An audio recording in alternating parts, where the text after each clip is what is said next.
You've been taught to be confident the same way men are, but that's not your power. You've been told to speak louder, stand taller, hustle harder, like confidence is something you perform. But the harder you try, the more disconnected you feel, like you're wearing someone else's skin. You smile when you're tired. You laugh when you're dismissed. And deep down, a quiet voice whispers, "This still isn't it." What if real confidence, the kind that doesn't chase approval, doesn't shrink, doesn't beg lives somewhere else entirely? There is a kind of feminine power that doesn't demand attention, yet draws it effortlessly. It's not loud. It's not forced. It's magnetic because it's honest. When you step into it, you don't have to prove a thing, and no man can look away.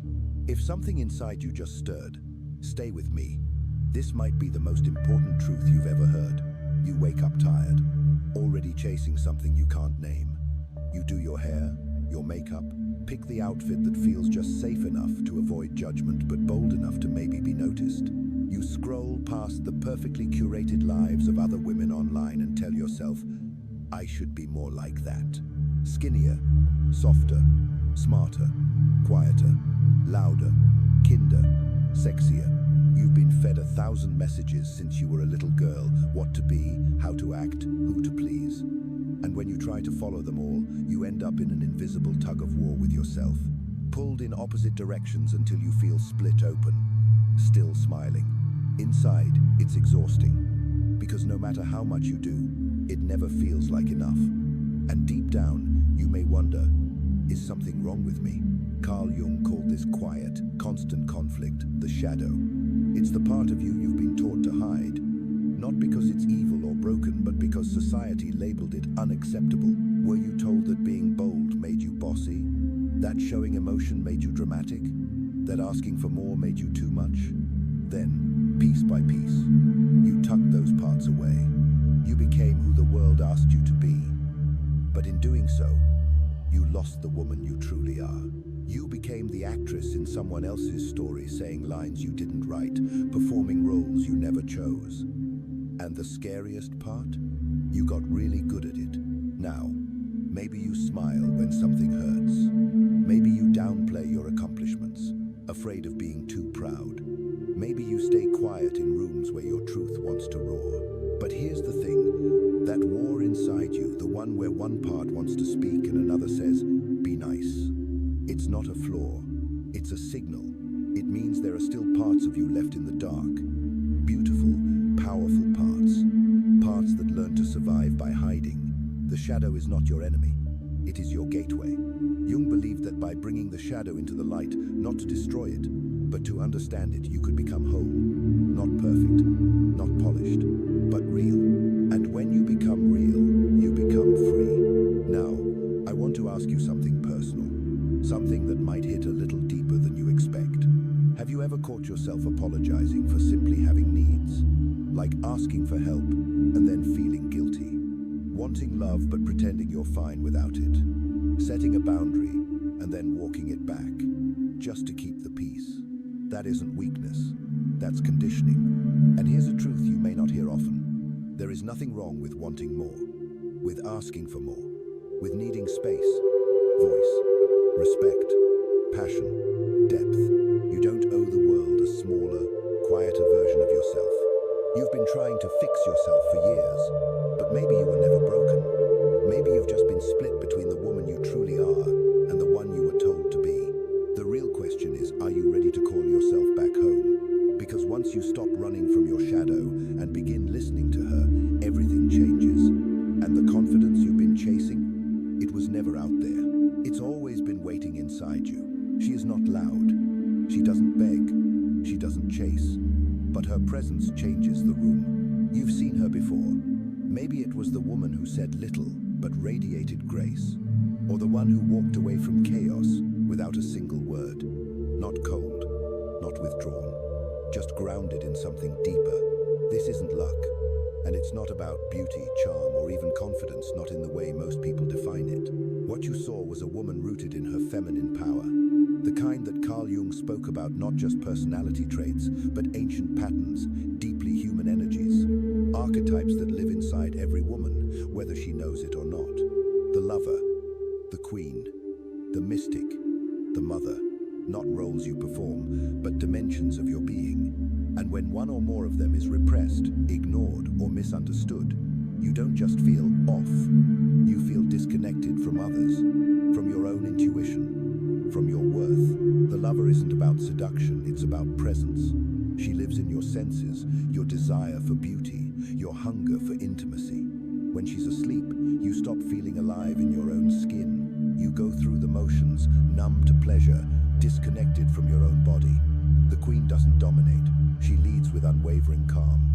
She knows who she is. She honors her boundaries. When this part of you is buried, you say yes when you mean no. You give away your time, your energy, and your heart to people who haven't earned it. The mystic doesn't need answers. She listens to the quiet. She trusts herself even when the world says she's wrong. When this part of you is silent, you overanalyze, overthink, and forget how to hear your own voice over the noise. And the mother isn't only about children, she is creation itself. She nurtures dreams, protects what matters, and builds from love, not fear. If this part of you is wounded, you neglect your needs. You put everyone first, until there's nothing left of you. You might recognize some of these in yourself. You might feel like others are missing entirely. That's okay. These archetypes aren't goals, they're mirrors. They reflect back the wholeness that's already yours, even if you haven't stepped fully into it yet. Think of yourself as a hidden garden. Over time, parts of it were walled off. You were told which plants were too much, which blooms made others uncomfortable. So you learned to prune yourself down to become more acceptable, more manageable, less intense. But here's the secret. That wild, untamed part of you is still there. It never left. It just got quiet, waiting for permission to return. With the right light, the right attention, it grows again. When you stop trying to be the right kind of woman and start becoming your whole self, that garden flourishes. Not to impress, not to prove, but because thriving is your nature. No one taught you this. Because a woman fully in her archetypal power cannot be controlled. She doesn't need validation. She doesn't fear rejection. She doesn't become smaller to make others more comfortable. She becomes magnetic. This kind of woman doesn't have to scream to be heard. She doesn't have to chase love or chase success. She becomes a force not because she's pushing, but because she's aligned. She isn't trying to become something. She's remembering who she already is. And this is not about being perfect. It's about being real. Because when you allow all parts of you to exist, the sensual, the sovereign, the spiritual, the nurturing, you stop fighting yourself. You stop hiding. You start attracting people, experiences, and opportunities that match your truth. So, let me ask you something gently. Which part of you have you been ignoring the longest? Is it the part that craves beauty and pleasure without guilt? The part that longs to lead instead of follow? The part that feels called to create, to protect, to believe in something bigger? Or the part that simply wants to rest without apology? Whatever it is, that part is not wrong. She is waiting, and once you turn toward her, listen to her, welcome her back, you don't just become more confident, you become whole. There was once a girl who spent her whole life trying to be loved. She learned early what the world responded to: politeness, prettiness, performance. So she shaped herself to fit. She shrank her voice, softened her edges, and became the version of herself that made others comfortable. People smiled, praised her, some even admired her. But late one night, she looked at her reflection and didn't recognize the woman staring back. Not because she had failed, but because she had disappeared. So she did something radical. She walked away, not physically, but inward, into the forest of her own mind. This is where individuation begins the journey Carl Jung spoke of. Not a self-help project, not becoming better, but becoming whole. Imagine your mind like a vast landscape, full of places you've never dared to visit. Some areas are well lit and carefully manicured, your talents, your charm, the parts of you you've been rewarded for. But others are tangled and overgrown, your anger, your hunger, your grief, your power. That's the forest. That's where your shadow lives. The girl in our story entered this forest not knowing what she would find, only knowing she was tired of pretending. She walked for what felt like days, until the trees whispered truths she had long buried. She saw her younger self, still holding on to old wounds. She heard the voice she had silenced, the one that didn't always agree, didn't always conform. She met the part of her that didn't care about being likable, and that part was fierce. But here's the thing, none of what she found was monstrous. It was raw, real, human. The process Jung called individuation is not about fixing your flaws. It's about inviting every part of you to the table, your logic and your intuition, your light and your shadow, your softness and your strength. It's about no longer choosing one over the other, but allowing them to coexist. That's what makes you complete. Because feminine power isn't about being passive. It isn't about stepping back or staying small. It's not about being agreeable at the cost of your truth. Real feminine strength is quiet but immovable. It holds space. It speaks when it matters. It listens, not because it lacks opinion, but because it understands timing. It doesn't demand attention, it commands it through presence. And presence is born when you stop splitting yourself in two. When the girl emerged from the forest, she hadn't changed her appearance, her resume, or her relationship status. But people noticed something different. She didn't flinch when challenged. She didn't seek permission. She didn't hustle for acceptance. Because she had met herself, all of herself. And once you do that, once you make peace with the wild and sacred parts within you, stop needing to be liked. So, let me ask you something bold. If you stopped trying to be likable, who would you actually be? Would you be louder, softer, slower? Would you rest more? Would you say no more often? Would you leave places that drain you? Would you write that book, wear that dress, start that business, speak that truth? You see, most of us live by a map we were handed as children. A map drawn by culture, family, school, media.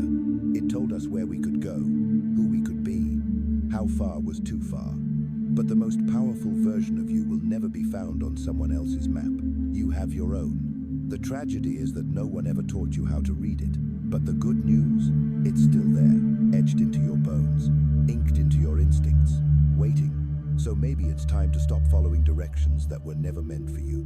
Maybe it's time to start walking the path inward, into the forest, into the dark, into the wild, knowing that this is the place where your confidence lives. Not the kind that screams for attention, the kind that whispers, I know who I am. And that is a power no one can take. There is a moment, quiet, but life-altering when you realize you no longer crave their validation. It doesn't come with fireworks. It doesn't come with applause. It arrives in the middle of an ordinary day, maybe while you're sitting in traffic, or folding laundry, or looking in the mirror and realizing you're finally seeing your own face, not the version crafted to please. You no longer need to be chosen. You choose yourself. That is the awakening. For years, you may have shaped yourself around what men wanted, or what you thought they wanted. You wore what they found attractive, spoke in ways that didn't intimidate, swallowed your frustration so you wouldn't seem too emotional. You became fluent in the language of approval, not because you were weak, but because you were trained. But something shifted, not all at once, not loudly. Like a tide pulling away from the shore, you began to sense the emptiness of it all. The compliments that once made your heart race now feel hollow. The relationships where you shrank yourself just to feel seen now feel suffocating. It's like waking up inside a golden cage. From the outside, it looks perfect, polished, desirable, ideal. You've got the look, the charm, the sweetness, the smile. But you know what no one else can see. It's still a cage. You can't stretch. You can't breathe. You can't be. This is the turning point. When you stop polishing the cage and start looking for the key. And the truth is, the key has been inside you all along. You unlock that cage the moment you stop searching out there for answers. When you stop asking, do they like me? And start asking, do I like myself? When you stop editing your words, your tone, your dreams, just to keep a seat at someone else's table and start building your own. Real confidence doesn't come from compliments. It comes from congruence, from living in alignment with who you truly are, not who you were told to be. This doesn't mean you reject love, or men, or connection. It means you no longer need approval to feel worthy. You're not performing. You're not chasing. You're being. And performance. You are not here to impress. You are here to exist. Fully. Let that sink in. Because the world has taught you to compete for attention, to fight for validation, to measure your worth by how many eyes turn when you walk into a room. But there's something no one told you. The most powerful women are not the ones being watched. They're the ones watching themselves. Not critically, lovingly, honestly. This is what transformation looks like. Not new makeup, not a new wardrobe, not even a new relationship. It's the inner shift from proving to embodying, from I hope they notice me, to I finally notice myself. When you stop chasing approval, you start attracting what's real. People who see your wholeness, not just your highlights. Connections that honor your depth, not just your image.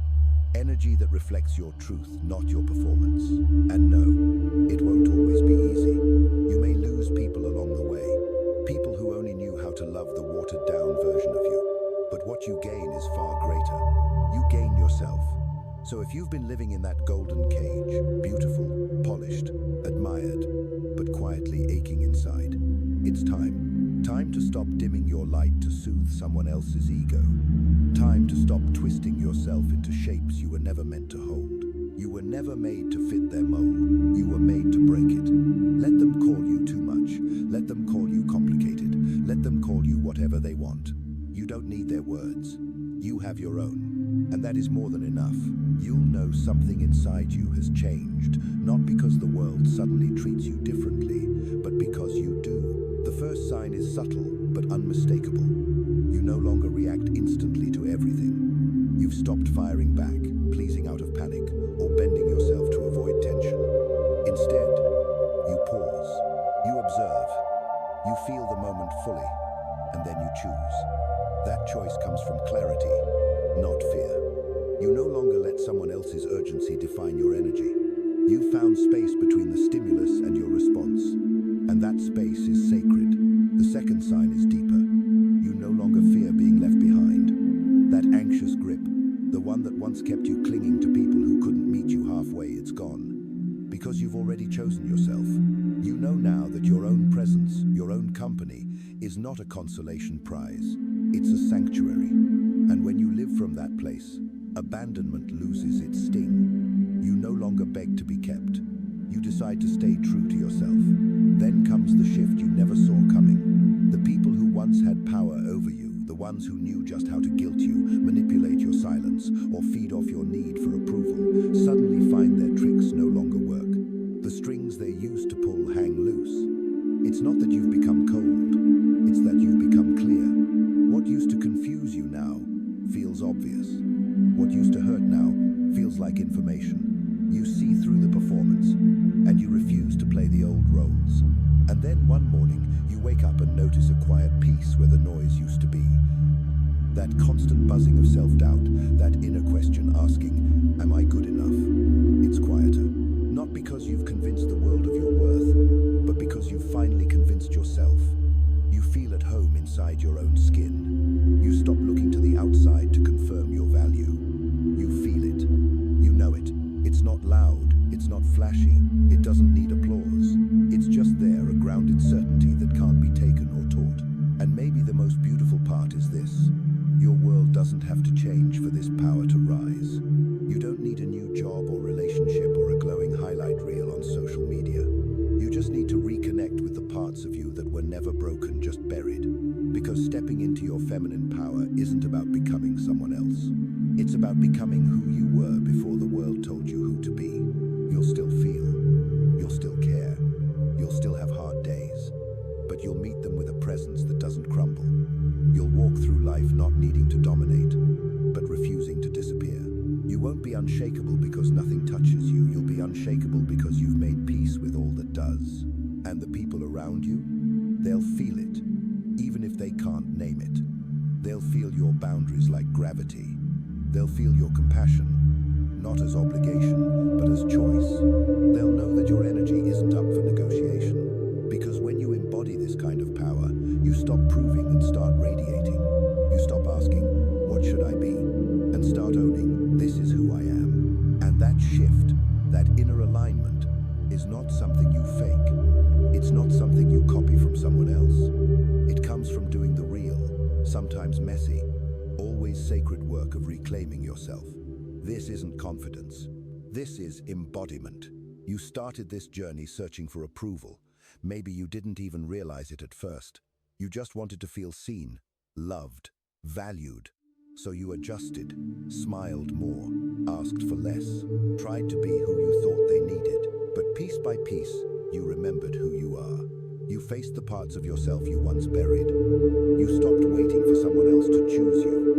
You stopped asking for permission to exist. And slowly, you began standing in the truth of your own being, not the curated version, not the people pleaser, but the woman who is whole, complex, powerful. Now you know what real confidence feels like. It's not about being the loudest. It's about being the most aligned. It's not about being adored. It's about being authentic. Because the feminine confidence no man can resist is the one that doesn't need him.